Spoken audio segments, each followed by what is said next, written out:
Der Frankreich-Block ist in Verdun. À côté de moi, c'est Monsieur Philippe Hansch. Bonjour Monsieur. Bonjour. Vous êtes le directeur, je regarde le papier, Centre mondial de la paix, de liberté et des droits de l'homme. On voit le palais derrière nous. C'est l'ancien palais épiscopal de Verdun, n'est-ce pas?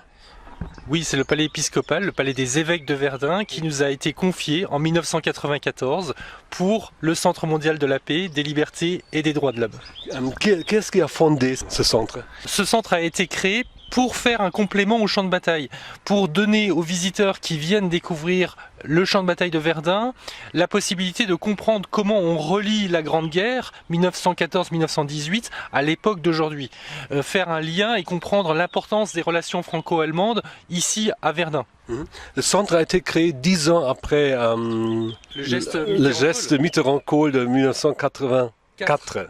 Le centre a été créé 10 ans après. L'idée était déjà avant, c'est-à-dire juste après le geste Mitterrand-Kohl, l'idée est née, mais il fallait faire quelques travaux pour nous accueillir, et on a ouvert au public en 1994 parce que le geste Mitterrand-Kohl, c'est aussi un élément fondateur de Verdun. C'est ce qui explique pourquoi Verdun aujourd'hui a cette importance, non seulement pour les Français, mais aussi pour les Allemands et pour toute l'Europe. Parce que le geste Mitterrand-Kohl, c'est un geste franco-allemand, mais c'est toute la volonté des deux hommes de s'appuyer sur la solution européenne pour équilibrer et conserver un équilibre en Europe, sur le continent, et éviter qu'une nouvelle guerre ne commence. Vous m'avez dit que l'histoire franco-allemande autour de Verdun est beaucoup plus vieille. L'histoire franco-allemande de Verdun, c'est certainement déjà 843, avec le traité de Verdun qui sépare l'empire de Charlemagne entre ses trois petits-fils, et donc qui va donner naissance au Saint-Empire romain germanique, et quelque part à cette séparation entre la France d'un côté et l'Allemagne, alors que les deux étaient dans un même ensemble, l'empire de Charlemagne, une certaine Europe déjà qui avait été structurée par Charlemagne, avec l'économie, avec la religion, avec les langues, avec la culture, donc un même espace qui est divisé à Verdun en 843. Actuellement, vous avez 4 expositions.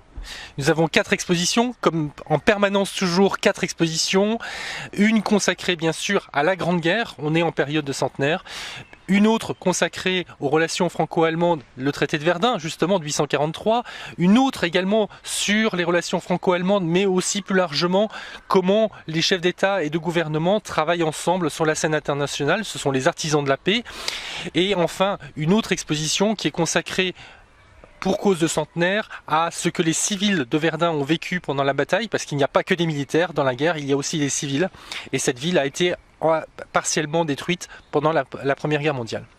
Quels sont les thèmes principaux de l'exposition sur la Grande Guerre? Vous avez certainement dû choisir.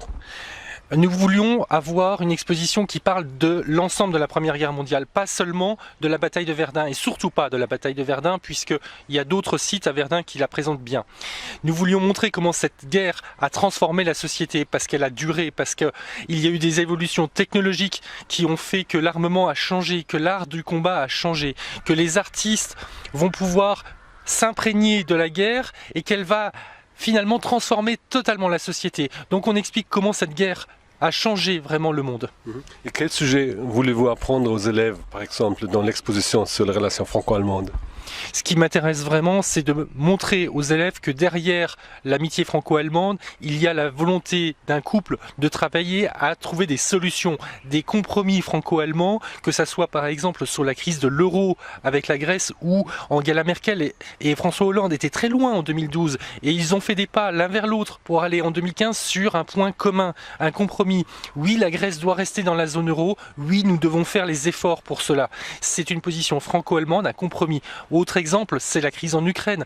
Quand François Hollande et Angela Merkel décident de convaincre Vladimir Poutine et Poroshenko de discuter, de réguler cette crise en Ukraine, c'est éviter que cette crise en Ukraine ne devienne un conflit majeur, une guerre peut-être en Europe. Donc c'est cette volonté de montrer aux élèves que le franco-allemand a une utilité tous les jours en Europe, parce que c'est une voie de progrès, c'est une voie de paix, bien sûr.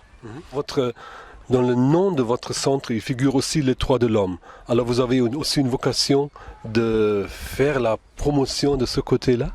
Nous le faisons régulièrement avec des événements, avec des expositions, parce que les droits de l'homme, c'est la base de notre société, quelle qu'elle soit. C'est le respect, c'est l'égalité, c'est la fraternité.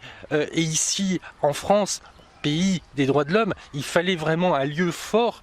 Et ce centre est un lieu fort pour promouvoir les droits de l'homme, mais pas simplement en faire la promotion, les expliquer et faire comprendre comment la liberté d'expression peut exister. Et on a tous les 3 ans une exposition extraordinaire avec des partenaires belges qui est la triennale de l'affiche politique, où on demande à des jeunes du monde entier de dessiner des affiches politiques et on les expose. Et chaque fois on a des affiches venant de pays où la liberté d'expression, où les droits de l'homme sont moins nombreux. Cette année, l'an prochain plus exactement, on aura des affiches qui viennent d'Afghanistan.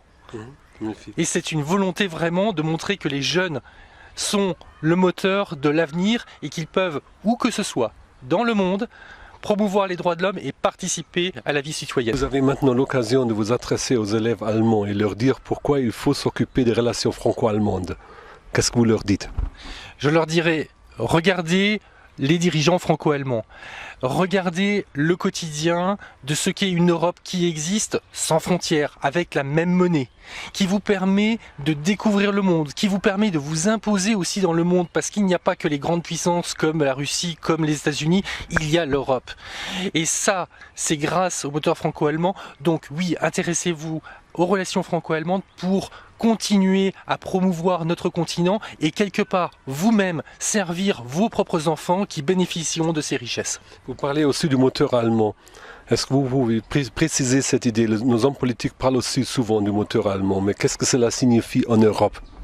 Le moteur franco-allemand, c'est la capacité de prendre des initiatives, de dire nous sommes les 2 plus importants pays et historiquement nous avons un héritage, notre amitié, notre construction européenne. C'est à nous de proposer aux autres pays européens de nouvelles voies pour progresser, pour essayer d'avoir toujours plus de sécurité, plus de paix et plus de prospérité. Parce qu'avec la prospérité en Europe, c'est bien sûr la paix, les droits de l'homme et l'ensemble de la population qui va progresser vers l'avenir. Merci bien, monsieur le directeur. Merci à vous. Merci.